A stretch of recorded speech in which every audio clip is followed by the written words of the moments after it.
Finally, I get to talk about this movie, which I've been looking forward to. So, yeah, I'm gonna review Bullet Train.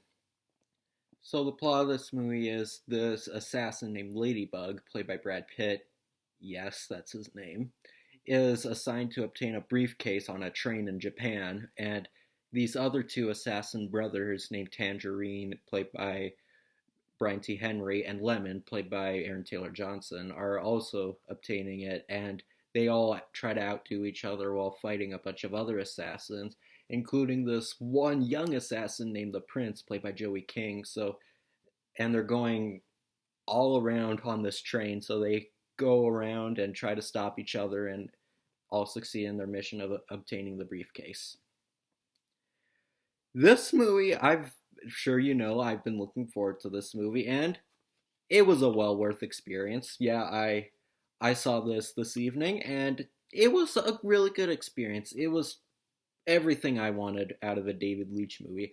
A fun, over the top action movie, and I really had a blast with this one.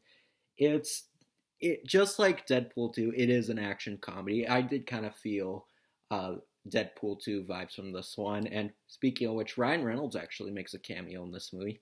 Not surprising because he also did one in Hobbs and Shaw, but like, and it's very funny. Like lots of the jokes were funny. Like all these assassins, like they kind of bicker and they have different ways of interpreting their missions, and like they all try to outdo each other, and the ways are funny. Like there's a lot of lots of goofy like vertical humor. That's kind of what most of it is. Like there isn't really much like visual humor when it comes to the comedy, but like lots of it's just coming from these assassins who've never met each other, just beating each other up for the sake of it, and it's pretty entertaining and it's well cast. Like it's got a pretty good, talented, uh, lots of talented stars in this. Brad Pitt, he's good in this kind of role.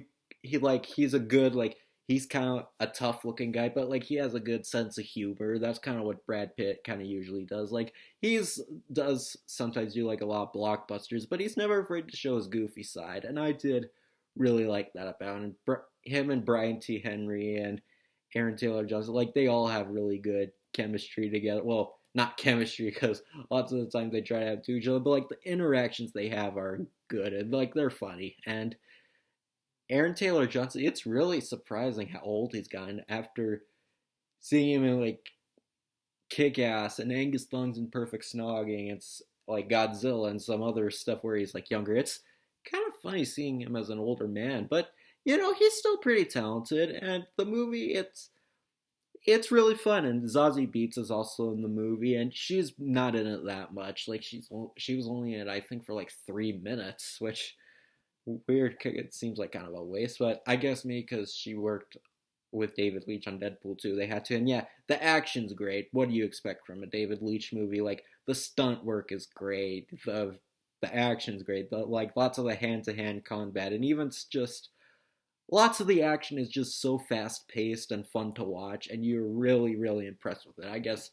David Leitch did start off as a stuntman, so maybe that's how he got good at choreographing action. And I definitely hope he gets a lot of work more in the future because I think he has a real talent for action scenes, and it's a very fun film, and it's really what you said. Like you get a lot of humor here and there. Like I did get a few good laughs out of this, and also the action was so entertaining. Like it's very fun. Like especially like even when it styles kind of like Atomic Blonde. Like that scene where Ladybug, like in the trailer where Ladybug's in that neon, like purple and pink neon room and that giant costume he fights.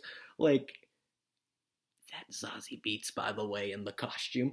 And like it's just a fun film. Like it's very over the top and fun and just what you want from a summer blockbuster. And I had a really fun time with it. Like it's it's just a fun action comedy. Like it is 2.5 hours, which might not seem that long if you've seen a lot of movies, but it's very fast paced and it goes by quick. And by the end, you'll be really satisfied. And I really think it was well worth the wait. And I think it's definitely one of my favorite movies of the year so far.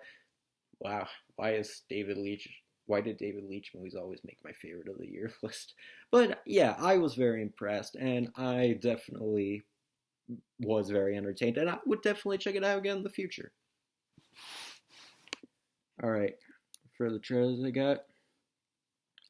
I got Don't Worry, Darling. Still looking forward to this one. Olivia Wilde impressed me with Booksmart, and this looks quite good, so I'm quite interested in this one.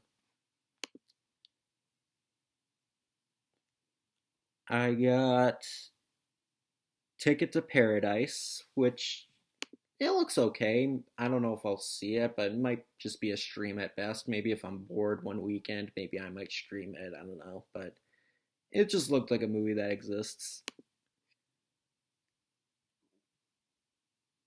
I got Oppenheimer. I haven't seen any foot. Obviously, there wasn't much footage from this trailer, obviously, but I am a little intrigued. It has a massive cast, and I do like a good war movie every now and then, so I'm quite interested in seeing this. I'll have to read more about it when it gets closer to the release date. I got Devotion. Maybe I might see this one. I do like my fair share of war movies, so maybe this one, maybe I might check out.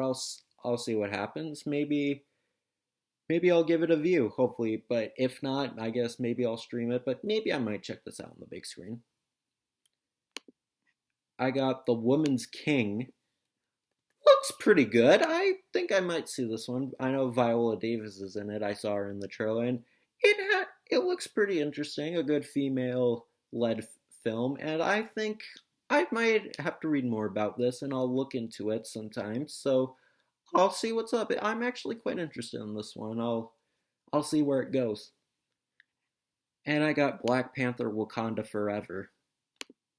Doesn't look bad, honestly, but I don't know. It does kind of seem disrespectful to have a Black Panther movie without Chadwick Boseman. Like, they didn't even bother recasting him as the actual character.